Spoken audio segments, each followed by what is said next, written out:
இன்றைக்கான தேவனுடைய வார்த்தை சிற்சை நல்லது.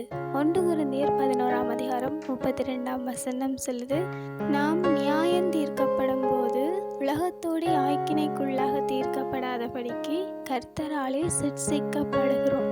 அதாவது இந்த சிற்சை எங்களுடைய வாழ்க்கையில தேவையான ஒன்றாக இருக்கு. சிற்சிக்கிறது ஒரு நல்ல காரியமாக இருக்கிறது.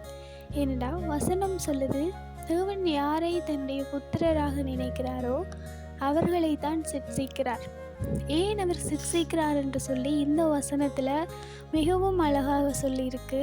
நாம் நியாயம் தீர்க்கப்படும் போது உலகத்தோடு கூட ஆக்கினைக்குள்ளாக தீர்க்கப்படாமல் இருக்கிறதுக்காக தேவனால் நாங்கள் சிற்சிக்கப்படுகிறோம். அதாவது நாங்கள் தேவனாலே சிற்சிக்கப்படாமல் இருக்கிறோமாக இருந்தால் எங்களுடைய வாழ்க்கையில் தேவன் எங்களோடு கூட இல்லை என்றுதான் அர்த்தம்.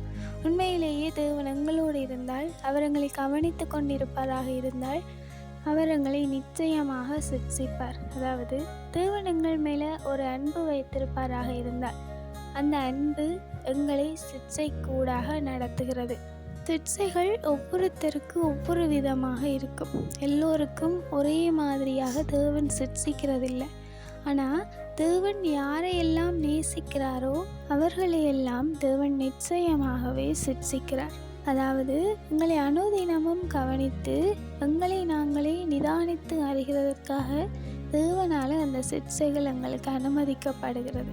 அந்த சிற்சைகள் எங்களுக்கு வரும் பொழுது எதற்காக இந்த சிற்சை எங்களுக்கு அனுமதிக்கப்படுகிறது என்று சொல்லி நாங்கள் நம்மை நாமே நிதானித்தறிந்து நம்மளை நாமளே திருத்திக் கொள்ளுகிறவர்களாக இருக்க வேண்டும். ஏனென்றால் நியாய தீர்ப்பு நாளென்று ஒன்று உண்டு.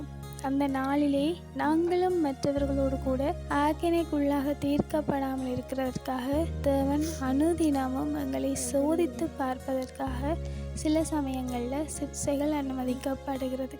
உண்மையிலேயே எங்களுடைய வாழ்க்கையில் சிற்சைகள் அவசியமாக இருக்கிறது. ஏனென்றால் தேவன் யாரை நேசிக்கிறாரோ அவர்களை சிற்சிக்கவும் செய்கிறார். Have a nice day.